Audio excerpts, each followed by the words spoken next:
Hello बच्चों, let's read this question. So this question says the nuclide which disintegrate by emitting a beta particle to form 7n14 contains। ठीक है, इस पर आपके कितने neutrons होंगे ये आपको बताना है। ठीक है, चलिए इस क्वेश्चन का की कॉन्सेप्ट है बीटा माइनस डी के लिख सकते हैं। फिर क्या लिख सकते हैं? बीटा माइनस डी के। ठीक है, बीटा माइनस डी के या फिर बीटा डी के भी लिखा जाता है इसको। ठीक है, बीटा माइनस इसलिए बोल रहा हूँ ना क्योंकि देखिए बीटा डी के आपके दो टाइप्स के होते हैं। ठीक है, अगर देखिए आपका न्यूट्रॉन कन्वर्ट होता है तो इसमें आपका प्रोटॉन प्लस इलेक्ट्रॉन प्लस एक आपका एंटी न्यूट्रिनो आता है। ठीक है, ये आपका बीटा माइनस। ठीक है, अगर प्रोटॉन कन्वर्ट होता है प्रोटॉन प्लस न्यूट्रॉन। ठीक है, प्रोटॉन अगर न्यूट्रॉन में कन्वर्ट हो जाता है तो वो आपका बीटा प्लस टिक हो जाता है। ठीक है, वहां पर आपका क्या निकलता है? आपका पॉजिट्रॉन निकलता है और न्यूट्रॉन निकलता है। Alright, but this reaction is more general. ठीक है, अगर बीटा डीके बोल रखा है तो आपको समझ जाना है कि हम यहाँ पर किसकी बात कर रहे हैं? बीटा माइनस डीके की बात कर रहे हैं। ठीक है, न्यूट्रॉन आपका प्रोटॉन प्लस इलेक्ट्रॉन में कन्वर्ट होगा।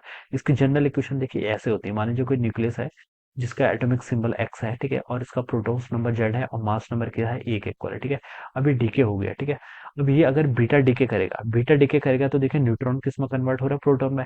तो प्रोटॉन नंबर तो बढ़ना चाहिए। जेड क्या है? Proton number. ठीक है, तो एक दूसरे न्यूक्लियस वाई में कन्वर्ट हो गया। यहाँ पर आपका प्रोटॉन नंबर बढ़ेगा तो जेड पहले जेड था, अभी कितना होगा? जेड प्लस में। ठीक है, न्यूट्रॉन किस में कन्वर्ट हुआ? प्रोटॉन में। ठीक है, ये क्या होता है? आपका मास नंबर। मास नंबर किसके इक्वल होता है? मास नंबर होता है आपका number of neutrons plus number of protons. ठीक है, तो न्यूट्रॉन तो घटा है क्योंकि न्यूट्रॉन टूटा है, लेकिन ये प्रोटॉन बड़ा है तो ए तो आपका कांस्टेंट रहेगा। ठीक है, ए पर कोई फर्क नहीं पड़ेगा।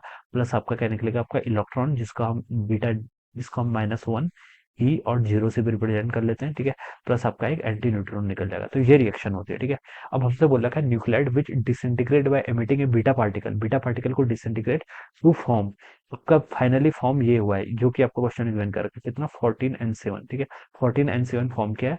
कंटेन्स। ठीक है, अब हमसे बोल रखा है जो न्यूक्लियोइड था, न्यूक्लियोइड क्या कंटेन्स करेगा? न्यूक्लियोइड में हमें क्या बताना है? कंटेन्स न्यूट्रॉन्स नंबर बताना है बेसिकली। ठीक है, तो देखिए बच्चों यहाँ पर से हम देखें तो Z+1 किसके इक्वल है? 7 के इक्वल है। ठीक है, और आपका ए किसके इक्वल है? 14 के इक्वल है। ठीक है, तो यहाँ से आप लिख सकते हैं जेड कितना होगा? जेड आपका यहाँ पर 6 के इक्वल हो जाएगा फिर। ठीक है, तो यहाँ पर से देखिए जो आपका न्यूक्लियर था ओरिजिनल 614, ये इसका कॉन्फ़िगरेशन था। ठीक है, और हमसे वही पूछा उसके बारे में, इसमें कितने नंबर ऑफ प्रोटॉन्स है?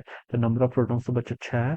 और नंबर ऑफ न्यूट्रॉन्स कितने होंगे? जेड ए क्या होता है? Number of mass number, number of protons plus number of neutrons. ठीक है, नंबर ऑफ प्रोटॉन्स 6 है तो नंबर ऑफ न्यूट्रॉन जिसको मैं एन से रिप्रेजेंट कर लेता हूँ वो 8 के इक्वल होगा। तो 8 न्यूट्रॉन्स होंगे जो कि आपका ऑप्शन वाला है। ठीक है, तो क्या लिख सकते हैं? Option 1 would be the correct answer of this question.